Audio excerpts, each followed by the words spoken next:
विद्यासागर चोर है, चोर है, चोर है, विद्यासागर चोर है, चोर है, चोर है। शहर के दाने बिघा स्टैंड में 27 जनवरी से अपने वेतन भुगतान की मांग को लेकर अनिश्चितकालीन धरने पर बैठे मदनपुर के शिक्षकों के सब्र का बांध उस वक्त जवाब दे गया जब 6 फरवरी से भूख हड़ताल पर बैठे 7 शिक्षकों में से 5 की तबीयत बिगड़ गई। जिला शिक्षा पदाधिकारी की हठधर्मिता एवं अड़ियल रवैये को लेकर आक्रोशित शिक्षकों ने आज न सिर्फ डीईओ के खिलाफ जमकर नारेबाजी की बल्कि उनका पुतला फूंका और अपनी लड़ाई संवैधानिक तरीके से लड़ने का ऐलान कर दिया। पुतला दहन के बाद शिक्षकों ने बताया कि डीईओ विद्यासागर की मनमानी पिछले 7 सालों से चल रही है और इसी कारण उनका वेतन लंबित है, जबकि वेतन भुगतान को लेकर जिला अपीलीय प्राधिकार, राज्य अपीलीय प्राधिकार के साथ साथ विभाग के प्रधान सचिव ने भी आदेश दे रखा है। बावजूद इसके वे खुद को न्यायालय से ऊपर मान रहे हैं, लेकिन अब सभी शिक्षक आर पार की लड़ाई के मूड में आ चुके हैं।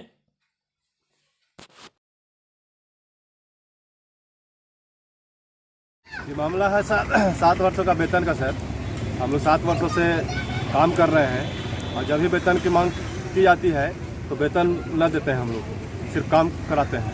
हम लोग का 3 जगह से न्यायालय का आदेश है, जिला अपीलीय प्राधिकार, राज्य अपीलीय प्राधिकार का आदेश है, उसके बाद भी हमको वेतन नहीं दे पा रहे हैं। हाई कोर्ट का भी सख्त निर्देश है कि जिला अपीलीय प्राधिकार का जो आदेश होगा वह सर्वमान्य होगा, लेकिन उनसे भी ये बड़े हो गए हैं।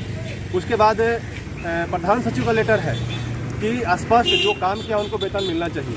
आपको 1 महीने के अंदर अगर किसी भी न्यायालय का अगर आदेश आपको नहीं मानना है तो 1 महीने के अंदर आपको अपील में जाना है, लेकिन हमारा जो है कि 8 महीना हो गया, दोबारा जिला अपीलीय प्राधिकार से आदेश प्राप्त हुए, फिर भी जब हम यहाँ वेतन की मांग करने के लिए उनके पास गए, जब नहीं माने, अंतों का हम लोग धरना में बैठ गए, तो धरना पर आकर कहते हैं कि हम जा रहे हैं राज्य अपीलीय प्राधिकार में। तो ये कहाँ का न्याय है?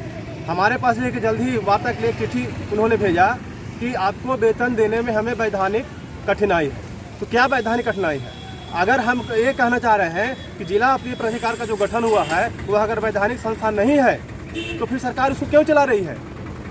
उसको बंद कर देना चाहिए। हम उनसे यह पूछना चाहते हैं जिला शिक्षा पदाधिकारी से कि अगर वह वैधानिक संस्था नहीं है तो फिर उसका आदेश जो नहीं माने, अगर है तो उस आदेश को उनको मानना पड़ेगा।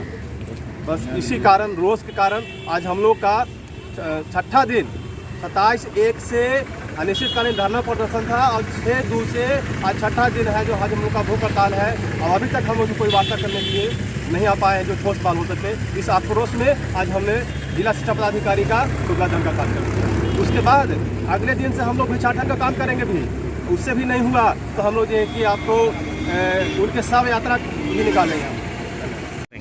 सर, हमारा ये 7 वर्षों से लंबित वेतन का मामला है और हमको 3 आदेश प्राप्त है। जिला अपीलीय प्राधिकार का आदेश प्राप्त है, राज्य अपीलीय प्राधिकार का आदेश है और एकल मामले में माननीय पटना उच्च न्यायालय का आदेश प्राप्त है। फिर भी जिला शिक्षा पदाधिकारी द्वारा हमारे वेतन का भुगतान नहीं किया जा रहा। आदेश को आए आज 8 महीना हो गया है।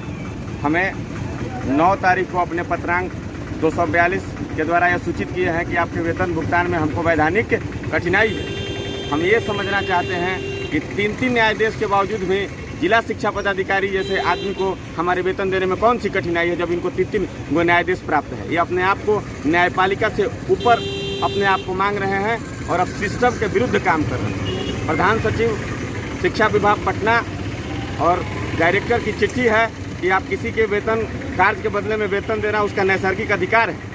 बार बार इनको आवेदन के माध्यम से हम सूचित करते हैं, फिर भी हमारी बात को इग्नोर करते हैं और हमारे वेतन भुगतान में व्यक्तिगत रूप से ये हमारे प्रति दुर्भावना की भावना से हमारे वेतन को रोके हुए हैं। जब प्रधान सचिव का आदेश है, डायरेक्टर का आदेश है, पटना उच्च न्यायालय का ऑर्डर है, स्टेट ट्रिब्यूनल का ऑर्डर है, डिस्ट्रिक्ट ट्रिब्यूनल का ऑर्डर है, तो ये अधिकारी हमारा वेतन क्यों नहीं दे रहा है?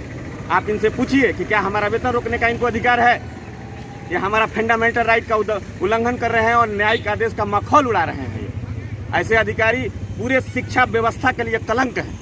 इनको यथाशीघ्र औरंगाबाद जिला से या तो कहीं भेज दिया जाए या तो इनको डिसमिस कर दिया या सस्पेंड कर दिया। हम नहीं जानते हैं। हमारे वेतन भुगतान में ये व्यक्तिगत तौर से अड़ंगा डाल रहे हैं। इनके पास 3 ठो कोर्ट का ऑर्डर है, प्रधान सचिव का 2 लेटर है, डायरेक्टर का 1 लेटर है, फिर भी हमारे वेतन का भुगतान नहीं कर रहे हैं। हम शिक्षकों में बहुत रोष है। आज इनका हम पुतला दहन किए हैं, कल हम भिक्षाटन करेंगे और भिक्षावृत्ति से हम अपने बच्चों का लालन पालन करेंगे। हम 7 वर्षों से काम कर रहे हैं।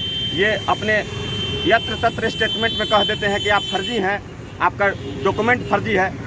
इनसे वार्ता के क्रम में भी हमने कहा है कि आप जिला शिक्षा पदाधिकारी हो और आपके मुंह से फर्जी शब्द शोभा नहीं देता है। यदि मेरे दस्तावेज सही है, मेरे टीईटी का सर्टिफिकेट सही है, मेरा बीएड की डिग्री सही है, मेरा आईडी प्रूफ सही है, तो मैं फर्जी क्यों? पूरे मदनपुर टीईटी शिक्षकों को एक कलंक, फर्जी का एक ठप्पा लगा देते हैं और उसके आधार पर कभी रिक्ति, कभी रोस्टर, कभी दिस, कभी दैट का बात करते हैं। जब हमारे पटना उच्च न्यायालय का हमारे पास आदेश है, स्टेट ट्रिब्यूनल का आदेश है, शिक्षा महासचिव का, डायरेक्टर का लेटर है, फिर हमारा वेतन क्यों 7 वर्ष से रोके हैं? आप इनसे पूछिए कि किस अधिकार के तहत, कौन से आदेश पत्र और किसके लेटर के माध्यम से हमारे वेतन को रोके रखे हैं। आज हमारे 27/1 से धरना प्रदर्शन, 6/2 आज हमारे भूख हड़ताल का 6वां दिन है।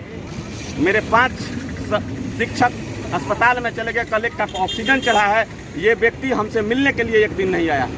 9/2 को 2 अपनी प्रतिनिधि को भेजे थे एक चिट्ठी, जिसका पत्रांक 242/9/2/21 है। उसमें लिखा है कि आपके वेतन भुगतान में वैधानिक कठिनाई है।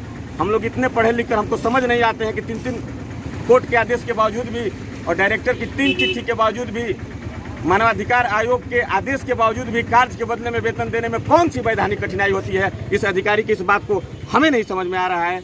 आप महोदय इनसे पूछे कि इनको हमारे वेतन देने में कौन सी कठिनाई।